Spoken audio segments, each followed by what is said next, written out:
You're listening to The Fly Guy Show. They do everything on the fly and in such a fly manner. Stay tuned for economic uplift. It's all about the money. Now for our host, Mr. Burt Bergen and DJ Seko Varner. Stay fly, stay fly, stay fly, stay fly, stay fly. After all that, because I think that's a great opportunity. And speaking of great opportunities, I had an opportunity to meet this last and final speaker. I guess the last time we spoke was at a march that happened in Virginia Beach. And he told me a story that really resonated with me, which is the reason that I decided he must come here and speak to our young men. So, Captain, if you can come forth, and why don't you start off by telling them what you told me, and then I know you have some other things planned, so I'll let you go where you want to, but give it up for Captain Miller. Thank you. Good evening. Mr. Bonner, thank you very much, sir. The one thing I didn't hear about heroes, though, heroes are parents. Heroes are parents. I say that because I never thought I'd be in a policing uniform. What I was talking to him about was May 3rd, 1963. I was a little boy in Paterson, New Jersey. In my neighborhood, being a police officer wasn't the most glamorous job that anybody was looking for. But at that time in our country, there was a lot of things happening. And I watched civil unrest throughout our country. And I was tracking a man by the name of Reverend Dr. Martin Luther King. Now, as a young boy, 6 years old, from Paterson, New Jersey, why would I care about Dr. Martin Luther King? Well, later on, everything that I believed about Dr. King and that I thought about him, that I read about him, was all true. So I watched on television as some folks were demonstrating, exploring the opportunities to receive civil rights. Folks were peacefully asking for the right to vote, the right to drink out of a water fountain, the right to be treated fairly, the right to cash in on a promise that the country made that everybody would be treated with respect and dignity regardless of what you look like. And I saw on television these police dogs and biting some protesters. The protesters were not stealing, they were not doing anything criminal, if you will. And as a little boy, I saw that on television, and I saw, this was May 3rd, 1963. It was in Birmingham, Alabama, and I've been to Birmingham 5 times. I was in Birmingham about a month ago, and I go to the Civil Rights Museum, and I go to the 16th Street Baptist Church every single time I go to Birmingham, because there were some heroes there. They were not police officers. They were just folk, regular people. So as a little boy, I watched my mother cry when she was watching on television the things that were unfolding, where the dogs were biting people, and the water hoses were turned on people. And I watched my mother cry, and she said, "Lord, what are we going to do?" Now remember, we praying folk in my household. We were not we didn't have a lot of money, we were very poor, but we were praying, we were rich in spirit. And so my mother said, "Lord, what are we going to do?" I looked at her, I said, "Mommy, don't cry. When I become a big man, I'm going to be in charge of them dogs." And my mother said, "Sure you are, baby." Now, 1963, a little black boy in Paterson, New Jersey, thinking he's going to be in charge of somebody's police dogs. Come on now. But God is alive and God is real. And today I stand before you. Tonight, my call sign is Car 9.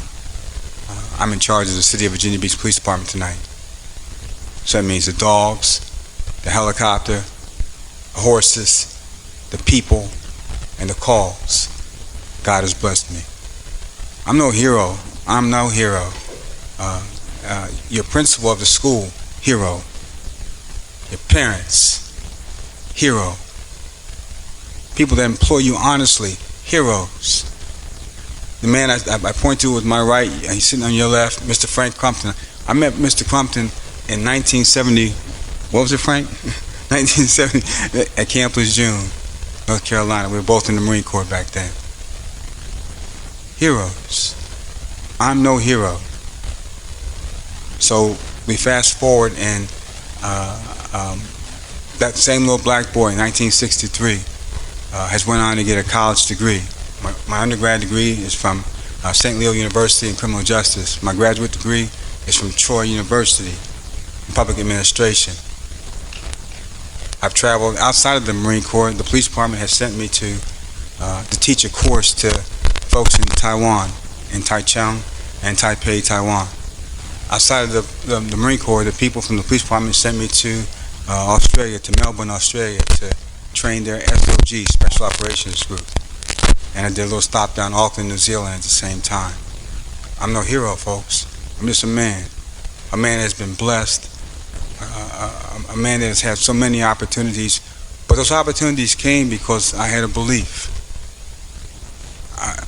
Although we were very poor, we didn't have the opportunity to hang with folks who were in the gangs in my neighborhood. There's a very powerful proverb, Proverbs 13:20. It says, walk with the wise and become wise. The other part of that says, associate with a fool and you'll get into trouble. So when you see people that say to you, hey man, come on, let's go do this thing. And when trouble becomes you or comes your way, your parents will ask you, well, didn't you know you're not supposed to hang with that guy? Everybody know he's a fool. Everybody know he's silly. And then you wonder why he gets in trouble. You know, folks, life is fair. I hear so much, life ain't fair. Life is fair. You have to make it fair. See, folks, I'm no hero. I'm not the fastest guy. I coach a hero. I coach Frank Philippone. He's a hero. He's taught me so much. Now, how can a man that I coach teach me? His character, his integrity, his behavior, that's heroic to me. I spent 5 years as a SWAT team leader. And I've been on every kind of call that you could think of. And I've been we were very successful. I was successful with my lack of talent because of three things. And I'll end with this. This is what makes me on the road to heroics, but not a hero. I asked God for three things. I asked him for Samson's strength. I asked him for Solomon's wisdom. And I asked him for David's courage with respect to leading people that worked for me and for making the right decisions. And that's coupled with integrity, with character, and as Coach said earlier, it's doing the right thing when not a soul is watching you. That's heroic. But again, folks, I'm no hero. I'm that same little boy from Paterson, New Jersey, who just got some favor and got some breaks. And today I stand before you telling you, please, do me some favors if you can. Listen to the folks that that you're with right now, your parents. Because folks, I'm talking to parents now. You're part of that heroic process too for coming out. For being here tonight, it's like training. You're a step ahead of your competitor. And in the game of life, being a step ahead breeds, leads to, and is the roadmap to success.